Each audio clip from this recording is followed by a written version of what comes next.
What's up YouTube, the kid's good here, and today I'm going to teach you how to win a game with high kills. What do you consider high kills exactly? I'm also going to go over my rotation strategy. What are rotations again? And how to pick the right fight so that you can win a game with high kills. So stick around until the end because the end game gameplay is the most important part. And let me know down in the comments below what your highest kill game ever was. And if you want to improve your Fortnite gameplay, be sure to hit the subscribe button and turn the notifications on because I make videos like this every week. So are you saying we should subscribe and like this video if we want to get high kill games with good rotations? So let's jump right into it.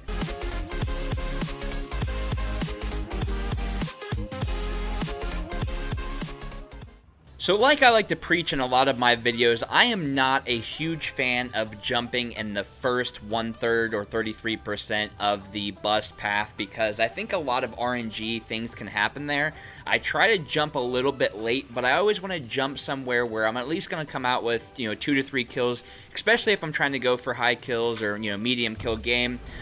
So in this particular situation, Retail Row was the prime example of that because there's usually high traffic, but it's not going to be overwhelming because of where the bus flew. In most cases, you might see 5, 6, 7 people tops when it's set up like this. So I wanted to jump there, hopefully catch about 3 or 4 kills, and then start my rotations. Now, of course, the rotations are going to depend on the way the circle lands. Another option is there's actually a couple of houses off to the right that you can land to or farther back than that, and you can usually loot those pretty quickly and rotate into retail to kind of clean up. So this is the more riskier play, and if you find that that doesn't work for you, you can always try to land at the houses that are just outside and rotate in quickly before all the killing starts to happen. So I noticed that nobody landed real close to me, and this is one of my favorite houses to land at because there's no houses that really surround it for the most part, and you can kind of get good visibility. You're usually the first one to the ground, so you have a really good opportunity when you land here to be able to get looted before most people do. So as always, I want to get a decent amount of materials, and I do want to rotate to the next house relatively quickly, especially in this case because I didn't have a gun, so I needed to get out of that house and get into another building, and I knew that nobody had landed here, but you never want to take that for granted because people can sneak in on you, so you always want to be aware of your surroundings. Now my first priority is I want to loot this as quickly as possible. Ideally, I wanted to walk out of my other house with enough materials and at least a decent gun so that I could start engaging people, especially because I'm trying to go for a high kill win here. But unfortunately, I had to come to another building and loot it as well. But as soon as I get looted, I'm instantly going to start running and looking for people to get into fights. I'm not going to continue to loot. I'm not going to be sneaky. I want to get right up in everyone's faces and play aggressive. Now, it may not work all the time, but if you're going for a high kill game, you kind of have to play risky. So there we go with the audio cues. I hear that somebody's shooting, probably getting into a fight, and I want to get outside and get involved. So I'm listening to figure out where it's coming from. Actually, it was coming from behind me, and I see people fighting. So there we go. I'm going to go ahead and start taking some shots. That new SMG is so clean. Able to nail one, and the guy is going over the other side of the roof. Luckily, I've got a decent amount of materials. Now, I should have gotten more materials out of that house. That's what I could have done better. I'm not really prepared to get into a huge build battle with this guy, and I actually think I run out of resources at one point. Luckily, he decides to stay right up where he's at, and I've got C4 and grenades, so if he wants to sit up there, that's fine by me. I can just bring him back down to my level. Not the biggest deal. But I do want to point out that if you don't have the materials to get up and close, you can always use the game's natural cover to try and close that gap and get as close as possible. Luckily, I had the materials, but, because I had a decent amount of materials, I was able to play it like that. Had I not had enough materials, I would have played it a little bit more passively and tried to sneak around the back. So I take him out, but, one thing to keep in mind, especially when you're in a place like retail, when you secure a couple of kills like that, don't just solely focus on the loot like I did right here. I got lucky and nobody blindsided me, but you always want to look around and make sure that there's nobody super close by that's just going to snipe you from behind and take you out of the game. So now that I obviously am aware that there was no one really close to me, I'm going to get looted back up, and then I need to hurry up and start rotating to look for more kills.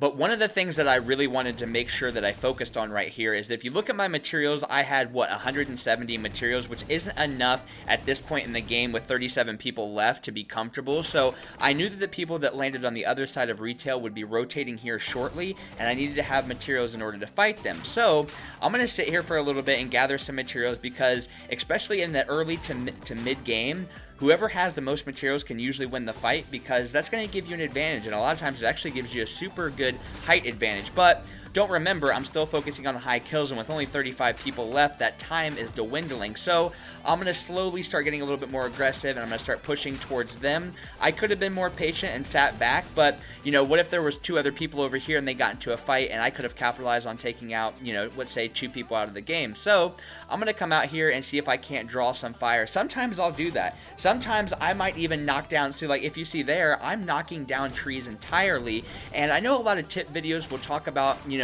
hitting a tree till it's almost one tap and then not letting it fall all the way because it gives away your position. When I'm going for high kill games, I don't mind doing that, because I actually like for people to see me first if I don't see them, because sometimes you might be close to somebody and you may not see them, they may not see you, and if you bring down a tree, they might know where you're at and they'll start taking shots at you.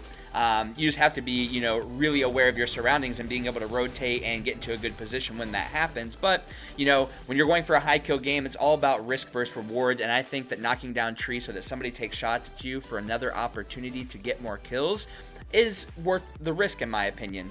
Now, I had a couple of opportunities as far as what I could do for rotations. One, I could have rotated up towards the right to cut off Tomato Town, Risky, maybe even Loot Lake, and I could have caught those rotations coming into the circle, and that's the most important thing to talk about when you're talking about rotations for a high kill game, is you have to think where the playing path was, which is obviously something to be aware of. You always want to remember that, because you're going to remember where people were, and if you remember at the beginning of the game, the plane kind of flew over Dusty, Retail, and towards the desert area, so I know there's going to be more people towards the desert area than there are going to be Tomato Town, so I want to start rotating up towards the desert area and hit that cutoff as people are coming in, because they're going to be wounded from fights, they're going to be wounded from the storm, and I'm more than likely going to run into a lot more people there than I am if I would have went the other way. So it's one of those things that you have to be aware of the playing path and plan your rotations accordingly.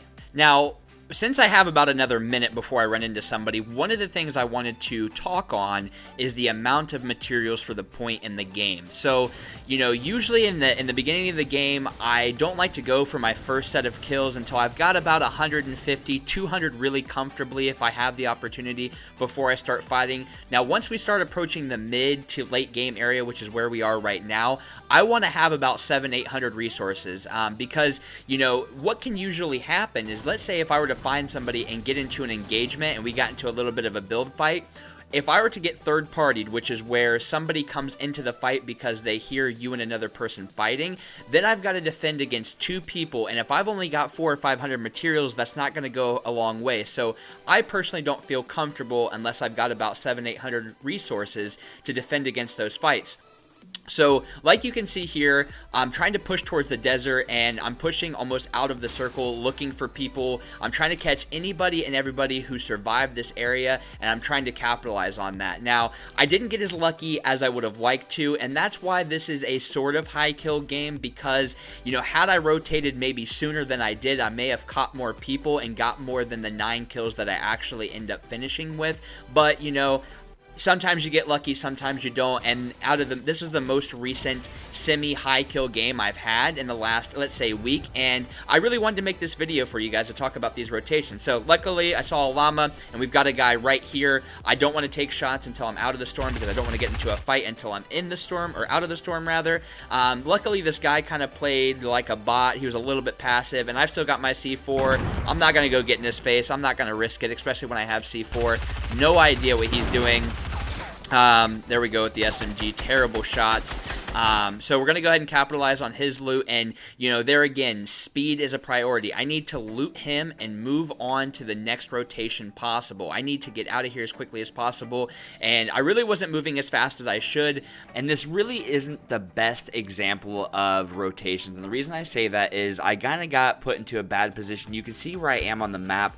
I would have rather have been closer to, let's say, Salty or Shifty Shafts, because I can head out this way to catch kills. Because I'm already so far out, there's not going to be a whole lot that I could do as far as catching people. I'll more than likely just be coming up behind people for the most part. So I don't really run into people for the next couple of minutes, so I'm going to go ahead and jump ahead in the scene until we get down to some more action, because at this point I'm pretty much just trying to race forward to get into the circle. And so because of where my location is, there isn't going to be a whole lot of people. There's nobody to really rotate into at this point. So as you can see, I'm right around Fatal Fields and I've just gotten into the circle, and I want to start catching the people that are rotating in. With a minute left, people are going to start rotating in. There's 14 people alive, and I have a pretty good idea that there's probably going to be at least 1 or 2 people on this side of the map. Luckily there is, and we're going to run into somebody, and that's going to be our 4th kill. So he's obviously a really passive player. He didn't build very high. He edited a window for some odd reason.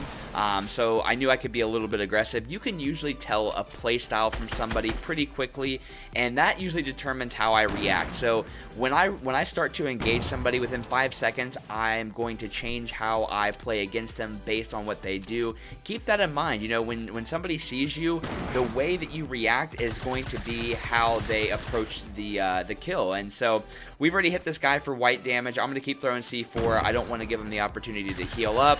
And now I want to kind of close the gap. He's only a couple of hits, maybe 2-3 bullets from being able to finish the kill. And he's not building the best, so I want to hurry up and take that opportunity, because like I said, you never want to give somebody the opportunity to build. You always want to be aggressive, especially when you have the upper hand when it comes to the health situation. Now I could have built a little bit higher, but I didn't, because he had RPGs, which is something that's important to note. When you're dealing with somebody that has explosives, or they have an AR or a Tommy gun that they're just continuously spamming you down with, you don't want to start building up. You don't want to start building really high, because you're only going to take fall damage, and you may drop below them if they're already on a ramp, and it's going to put you in a really bad position. So especially with the more recent buffs, with things being able to bring down ramps relatively easily, I've been trying to not build as much when I'm far away. Now once you're in a really close encounter and your building is touching their building materials, it's okay to do that to an extent, because now they're kind of attached and they're less likely to be able to shoot you down for the most part. Focusing on the rotations, here again, there could have been somebody unlucky. It's very unlikely. It was kind of close to plane path. It's probably already been looted. I also don't want to exclude that. It's in the back of my mind that there can always be somebody there, and so I'm kind of always on my toes. But I see this guy. I catch him trying to rotate in, and there again, I always want to try to pick away at somebody the best I can. I could have probably closed the gap a little bit better before I took some shots. That way, you know, they would have been a little bit more accurate. That's something I guess I could have done a little bit better. But here we are.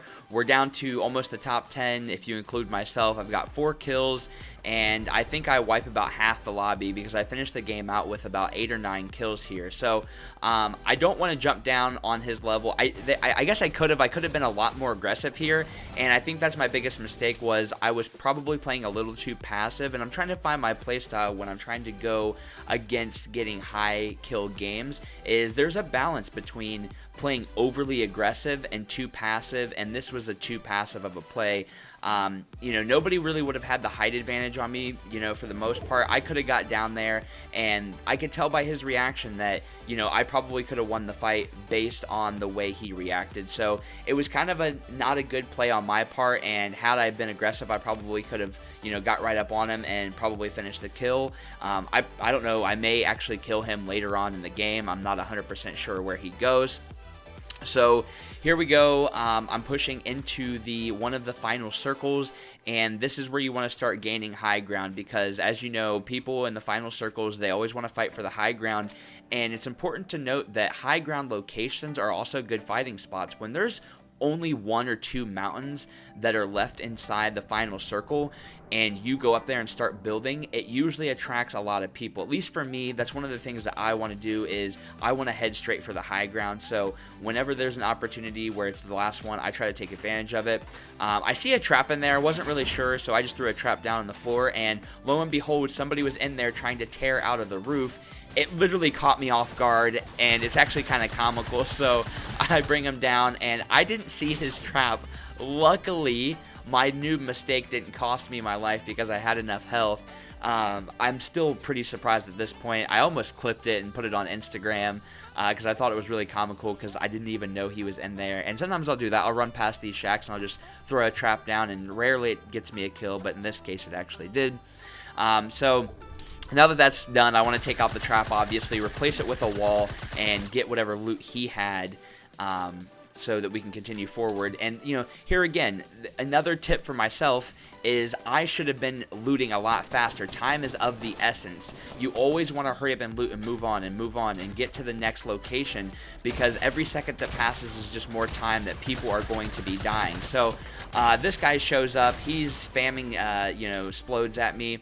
He's probably a halfway decent player by the way his reactions were. You know, he didn't close the gap. He knew he had explodes, and he knew that he could just spam them towards me, so he didn't have to get really close. Unfortunately for him, I was able to land every single shot with the silenced rare SMG, and I was able to take him out of the game. So, and you know, here we go. Like, my biggest focus for this video for you guys was to talk about rotations for the most part and integrating them into a sort of high kill game, because this isn't the highest kill game, but I know for a lot of you guys that, you know, when you get a, you know, most of your wins maybe in the 2, 3, maybe sometimes 5 kill region. So I wanted to touch base on and make a video where I talked about getting a decently high kill game, but mainly focusing on rotations, because, you know, when you're getting these wins where you only have 3, 4, and 5 kills, it's because the rotations weren't there. And like I pointed out many times in this video, had I rotated quicker, had I moved and looted much faster, I probably could have gotten to where I was trying to go in a much quicker manner and been able to secure a lot more kills. So, you know, one of the things that I'm learning from, you know, just doing this video with you guys is the fact that I need to be able to loot faster and rotate much faster, and you know, speed up my decision making skills. So as you saw, we saw somebody that took the high ground that we talked about earlier, and that's always going to be a huge vantage point, and you know, where a lot of people want to get to. And, you know, you want to get up there too, obviously, especially if you're trying to go for a decent amount of kills. Had I been the first one here, I could have defended this and killed anybody that came on top of it. Unfortunately, he already had it, and I don't like pushing it, especially since he knew I was there. If he didn't know I was there, I probably could have, you know, snuck up behind him, but he already knew where about my location was, so I didn't want to just rush right up and then, you know, him have the advantage on me. So I obviously hugged the mountain, so it's a lot harder for him to see me, and then the only people that I have to worry about are the people that are going to be in front of me, obviously. But at this point, he's probably already forgot where I was, and so I actually have the element of surprise to be able to come up. Now, he can obviously hear me if I come up like this, but I'm hoping to catch him off guard because I really want this high ground. I really wanted to take this high ground from him, and it looks like somebody sniped him. I heard explosions, but this guy got sniped. I'm not really sure what happened. I'm going to be 100% honest with you. I think maybe a guy below me shot an RPG at me, and this guy got sniped from across the way. So either way, I know it's down to me and 3 other people, and honestly, in these situations, this is where I will play passive. And I know I've seen a lot of tip videos and other pros talking about, you know, playing aggressive all the time, and I don't agree with that, at least in the final, you know, 3, 4, 5 people, because, you know, everybody's going to be sitting in 1 by 1, so as soon as you start a fight, everybody's going to be looking to take the opportunity to join the fight and try to third party in. But if you're somebody who has a really high KD and a 30% win rate, first off, you're probably not watching my videos, and I appreciate it if you are, but you guys can get away with that kind of stuff. This is for the average player who's just trying to gain some tips along the way, and being aggressive in the end game, especially when everybody's boxed up and in 1 by 1s, isn't the best, you know, choice to do in my opinion, especially if you're trying to get and secure some easy wins. So I'm not in the best position because I do have the low ground. There's 2 other people left. I know this guy is here, but I don't know where the other guy is, and you have to be careful with your head peeking, which is why I block. I'm still trying to locate the 3rd guy because I don't really feel comfortable until I know where the other person is. I don't want to fully expose myself. If I knew he was up there and I heard other shots and them getting into an engagement, then I'll get aggressive and start pushing towards them. I'm probably still not going to get in their face. But because this guy isn't taking a whole lot of shots and being overly aggressive, I decide to continue to head peek him, especially because the circle's pushing him out. I do throw a trap. The reason I do that when I'm in these final situations is because if I go down with a snipe, anybody that gets my loot, you're going down with me. better believe that. So I'm going to be patient. I'm going to stay right where I am, and I'm going to keep trying to take shots at him. We still don't know where the third guy is. I keep tagging him here and there, and what I'm doing is I'm trying to pick away at his health so that either I will kill him or the storm will eliminate him. But every once in a while, I am looking around and I'm trying to be aware and trying to locate that third person. He is the most important person because he is the unknown, and I'm also going to use my audio cues in a situation like this because I'm listening to try and see if I can hear him trying to third party us. So he hasn't tried to third party us thus far. Obviously, I got brought down. My primary objective at this point is to get meted up. I don't really want to get into a huge fight with this guy until I'm meted up, so I'm going to sit right where I am because I am relatively safe, except for that third person. I noticed he bounce padded toward me, so I no longer have the ability to just sit around and just heal. So I don't know where the other guy is, and I actually just kind of risked it for the biscuit, if you will. There was only one other location he could really just be in, so I went ahead and I'm not going to lie, I pulled out the RPG and I clutched out the win. It was actually surprising to me, just as I'm sure it's going to be surprising to you because I did not know he was here the entire time. So that's how we got the win this game. And that is how you go about rotations. Now, I know I didn't do the best job explaining most of the rotations in this video because it really wasn't the best opportunities and I didn't really do it in the best way, but I got a decent high kill game and I did have decent rotations, so I did want to address that. I do want to focus my next video when I talk about rotations where I actually have a good set of rotations and how that plays out in order to get high kills, because in order to get high kill games, you have to have good rotations, and we're going to do an in-depth rotation talk at a later date. I'll be sure to keep you guys posted. Alright guys, that wraps up my high kills and rotations Fortnite video. If you haven't already, be sure to check out my Fortnite series, Reviews for Improvement, where I go over clips where I'm the one that's getting outplayed by my opponents. I hope you guys enjoyed the video, and until next time.